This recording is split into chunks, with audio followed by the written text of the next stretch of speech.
नीति आयोग की नवी governing council की बैठक 27 जुलाई और मुख्य सचिवों की चौथी राष्ट्रीय कॉन्फ्रेंस नवंबर में प्रस्तावित है। दोनों ही बैठकों से राजस्थान के फ्यूचर डेवलपमेंट का रोड मैप विकसित होने की उम्मीद है। साथ ही इन दोनों बैठकों में मोदी 3.0 में मोदी सरकार के संघीय राष्ट्रवाद के विजन की तस्वीर और साफ हो सकेगी। ये खास रिपोर्ट देखिए। मोदी सरकार के गठन के बाद नीति आयोग की नवीं गवर्निंग काउंसिल की बैठक 27 जुलाई को दिल्ली में प्रस्तावित है। इसमें मुख्यमंत्री भजनलाल शर्मा राजस्थान के विकास और प्रगति को लेकर अपना विजन बताएंगे। आइए जानते हैं क्यों अहम है नीति आयोग की बैठक। दरअसल नीति आयोग के पुनर्गठन और जेपी नड्डा, शिवराज सिंह चौहान सहित कई दिग्गज केंद्रीय मंत्रियों के शामिल होने के बाद यह पहली बैठक होगी।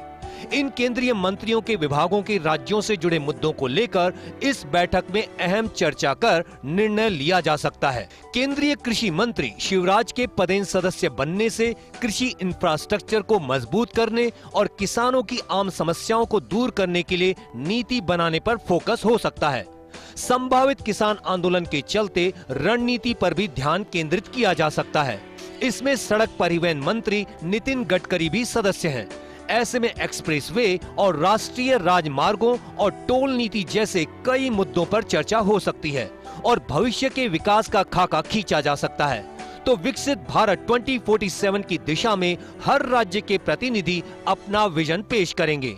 थ्रस्ट ऑफ एमएसएमई के तहत नए लघु और सूक्ष्म उद्योगों को प्रोत्साहित करने और निवेश बढ़ाने की राज्य की नीतियों को लेकर विचार विमर्श होगा।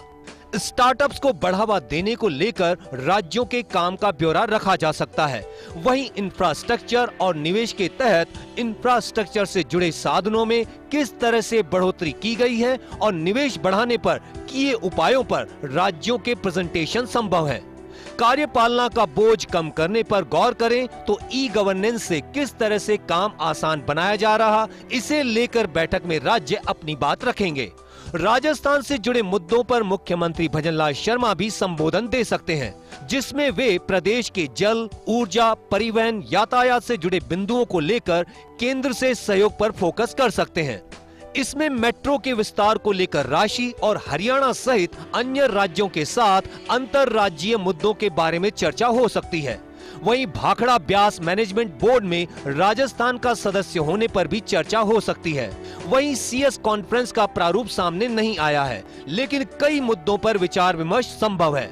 नई शिक्षा नीति को लेकर राज्यों ने क्या क्या काम किया, इस पर प्रेजेंटेशन संभव। वैकल्पिक ऊर्जा स्रोतों को लेकर राज्यों के प्रयासों के बारे में चर्चा संभव। हर घर में सौर ऊर्जा प्लांट लगाने सहित कई पहलुओं को लेकर विचार संभव। वेलनेस सेंटर और जन औषधि केंद्रों को लेकर चर्चा संभव। पूर्व में लैंड फॉर लैंड पॉलिसी को लेकर प्रेजेंटेशन हुआ था। डिजिटल एग्रीकल्चर को लेकर भी दिया गया था राजस्थान की ओर से प्रेजेंटेशन। सीएस कॉन्फ्रेंस में राजस्थान सहित सभी राज्य अपने प्रदेश का मूल्यांकन विश्वविद्यालय से करवाने, प्रथम श्रेणी के अधिकारियों के आंगनबाड़ियों को गोद लेने, निजी स्कूलों के बच्चे आंगनबाड़ी केंद्रों में भेजने, गांव में इंटरनेट सुविधा के विस्तार, पीएम गति शक्ति विकास और कर्मचारियों के ट्रेनिंग लेने जैसे बिंदुओं को लेकर विचार विमर्श संभव है। इन दोनों ही कॉन्फ्रेंस के जरिए पीएम मोदी के संघीय राष्ट्रवाद की तस्वीर उभर कर सामने आ सकेगी। साथ ही गांवों की आत्मनिर्भरता से लेकर शहरों के विकास का रोड मैप भी बन सकेगा और विजन 2047 की ओर कदम आगे बढ़ाया जा सकेगा। कैमरा पर्सन इकबाल के साथ Rituraj Sharma, first India news, Jaipur.